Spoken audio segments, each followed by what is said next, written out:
In Omunse village, where palm wine flowed during celebrations and talking drums spoke louder than words, lived Adaobi. If beauty were rain, she would be a thunderstorm. Her skin glowed like polished ebony. Her smile could make the hardest heart surrender. But the gods balanced their gifts. For all her beauty, Adaobi carried poison in her heart, pride mixed with fear, control dressed as wisdom. From childhood, she witnessed her mother suffer under her domineering father. She watched her mother shrink like a shadow at sunset, until almost nothing remained of the vibrant woman who once sang while grinding cassava. Every morning she whispered, "Never! I will find a man whose spirit I can shape like clay, a man who will bend like bamboo, not stand rigid like the iroko tree."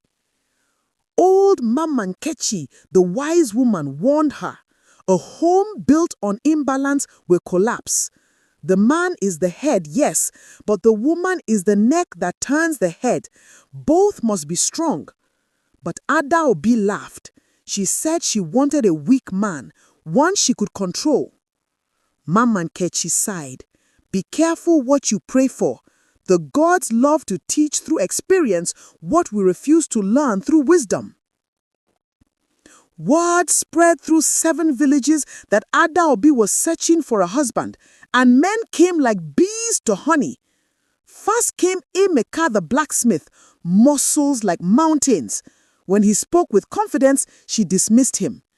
Then Obina the wealthy trader, she rejected him too. One by one they came, warriors, farmers, traders, even a prince, all dismissed for showing any strength or independent thought. People whispered, that girl will die unmarried. Does she want a husband or a houseboy? But Adaobi told her friend, Ugochi, I want someone who listens, obeys, never argues, a man I can shape. Ugochi replied, if one person always leads and the other always follows, is it really a dance? Adaobi laughed. Then I will find someone who loves being dragged. On a Tuesday at the market, she saw him, Chike, not tall, not muscular, soft voice, gentle smile, helping an old woman, laughing with children, a man who moved like a calm river. Someone whispered, he's too gentle for a man. Adaobi smiled. Perfect. She approached him like a hunter approaching easy prey. Little did she know, the universe was preparing her greatest lesson. The courtship was a dream. Chike never argued. If she said the sky was green, he smiled and agreed. Friends were amazed. Her mother warned her, but Adaobi laughed. He's perfect, gentle, obedient, manageable. The wedding was grand. Chike spoke his vows softly. I promise to cherish you. The elders whispered among themselves, quiet before thunder. The first 3 months of marriage were peaceful. Adaobi made all decisions. If she raised her voice, he lowered his. If she disrespected him publicly, he stayed calm. But everything changed during a village meeting. Adaobi proudly announced, my husband thinks the money should buy new clothes for women. Expecting him to remain silent, she prepared to bask in attention. But Chike stood up slowly. His voice was still soft, but now it carried weight. He said calmly, my wife is mistaken. Since I have been asked, I believe the money should be divided equally for health, roads, and youth empowerment. The council murmured approval. Adaobi froze. Then Chike looked at her with disappointment, not anger, and said, a calm river isn't weak. Test it too much and you'll discover still waters can drown. On the way home, she asked, who are you? Under the moonlight, he answered, I am who I've always been.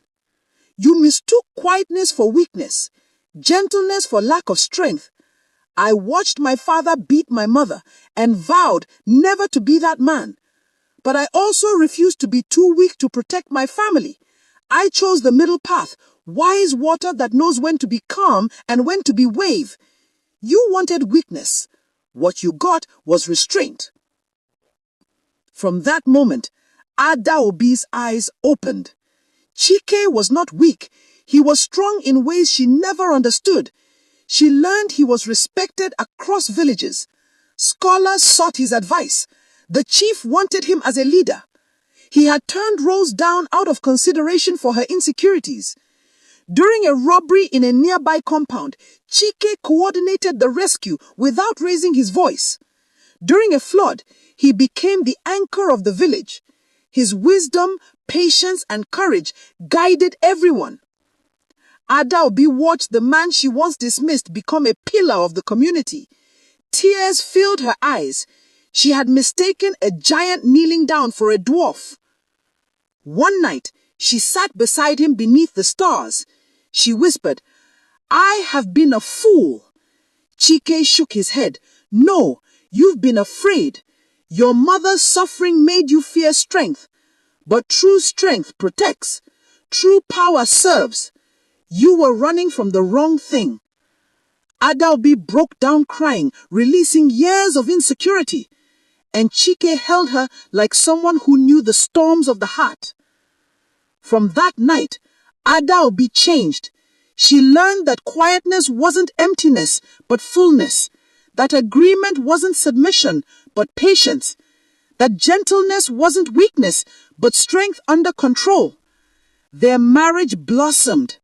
Where once only Adaobi's voice was heard, now there was dialogue. Where she once dominated, now they collaborated. They became partners, not opponents. Mama Nkechi visited one day and found them gardening, laughing. She smiled. "So, you finally learned the difference." Adaobi asked, "What difference?"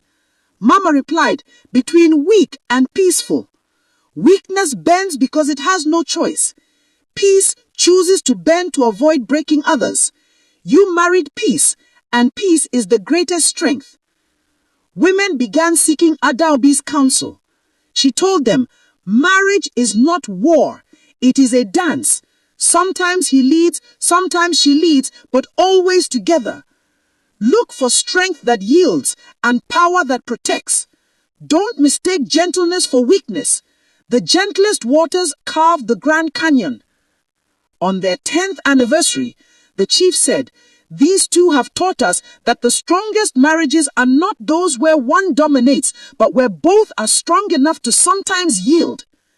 Adaobi looked at her husband and said, "I wanted weak." Chike smiled and replied, "And I wanted a wife who would one day learn to see beyond fear." We got better than we wanted. We got what we needed. Dear listener, Adaobi wanted a weak husband, but met her match, a man whose strength was deep enough to appear gentle. Don't mistake quietness for weakness. Don't confuse gentleness with lacking strength. Sometimes the one who doesn't roar is the lion you should never provoke. Men, being gentle does not reduce your masculinity. Women, control is not partnership. In relationships, the goal isn't winning, it's understanding. When two strong people unite, they tie up lions. May you have the wisdom to see beyond surfaces, the strength to be gentle, and the courage to let love transform you. Stay blessed, stay wise, and keep listening to ancestral wisdom.